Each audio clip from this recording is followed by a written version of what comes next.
यह एक पौराणिक कथा है जो भक्ति, जागरूकता और जीवन में ईश्वर के प्रति समर्पण के महत्व को दर्शाती है।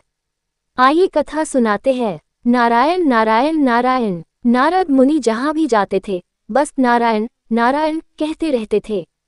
नारद को तीनों लोकों में जाने की छूट थी, वह आराम से कहीं भी आ जा सकते थे। एक दिन उन्होंने देखा कि एक किसान अत्यंत प्रसन्न होकर अपनी जमीन जोत रहा था। नारद को ये जानने की उत्सुकता हुई कि उसके प्रसन्न होने का राज क्या है।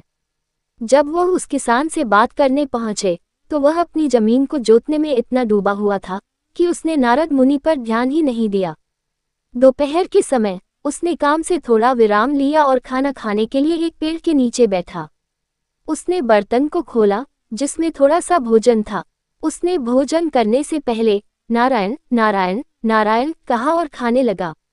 किसान अपना खाना नारद मुनि के साथ बांटना चाहता था, मगर जाति व्यवस्था के कारण नारद मुनि उसके साथ खा तो नहीं सकते थे। नारद मुनि ने पूछा, तुम्हारे इस आनंद की वजह क्या है? किसान बोला, हर दिन नारायण अपने असली रूप में मेरे सामने आते हैं। मेरे आनंद का बस यही कारण है। नारद मुनि ने उससे पूछा, तुम कौन सी साधना करते हो? किसान बोला, मुझे कुछ नहीं आता। मैं एक अज्ञानी अनपढ़ आदमी हूँ। बस सुबह उठने के बाद मैं 3 बार नारायण बोलता हूँ। अपना काम शुरू करते समय मैं 3 बार नारायण बोलता हूँ। अपना काम खत्म करने के बाद मैं फिर 3 बार नारायण बोलता हूँ।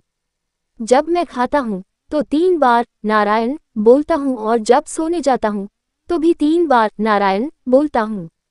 नारद मुनि ने गिना कि वह खुद 24 घंटे में कितनी बार नारायण बोलते हैं। वह लाखों बार ऐसा करते थे, मगर फिर भी उन्हें नारायण से मिलने के लिए वैकुंठ तक जाना पड़ता था, जो बहुत ही दूर था। मगर खाने, हल चलाने या बाकी कामों से पहले सिर्फ 3 बार नारायण बोलने वाले इस किसान के सामने नारायण वही प्रकट हो जाते थे। नारद मुनि को लगा कि यह ठीक नहीं है, इसमें जरूर कहीं कोई त्रुटि है। वह तुरंत वैकुंठ पहुंच गए और उन्होंने भगवान विष्णु से पूछा, मैं हर समय आपका नाम जपता रहता हूँ, मगर आप मेरे सामने नहीं प्रकट नहीं होते। मुझे आकर आपके दर्शन करने पड़ते हैं, मगर उस किसान के सामने आप रोज प्रकट होते हैं और वह परमानंद में जीवन बिता रहा है। विष्णु ने नारद की ओर देखा और लक्ष्मी को तेल से लबालब भरा हुआ एक बर्तन लाने को कहा।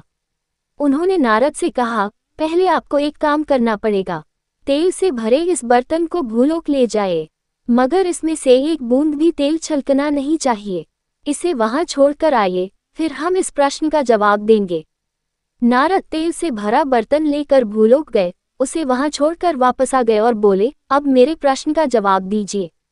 भगवान विष्णु ने पूछा, जब आप तेल से भरा ये बर्तन लेकर जा रहे थे तो आपने कितनी बार नारायण बोला? नारद बोले, उस समय मैं नारायण कैसे बोल सकता था? आपने कहा था कि एक बूंद तेल भी नहीं गिरना चाहिए, इसलिए मुझे पूरा ध्यान उस पर देना पड़ा। भगवान विष्णु बोले, यही आपके प्रश्न का जवाब है। उस किसान का जीवन तेल से भरा बर्तन ढोने जैसा है जो किसी भी पल छलक सकता है। उसे अपनी जीविका चलानी पड़ती है, उसे बहुत सारी चीजें करनी पड़ती हैं, मगर उसके बावजूद वह नारायण बोलता है। जब आप इस बर्तन में तेल लेकर जा रहे थे तो आपने एक बार भी नारायण नहीं कहा। यानी यह आसान तब होता है जब आपके पास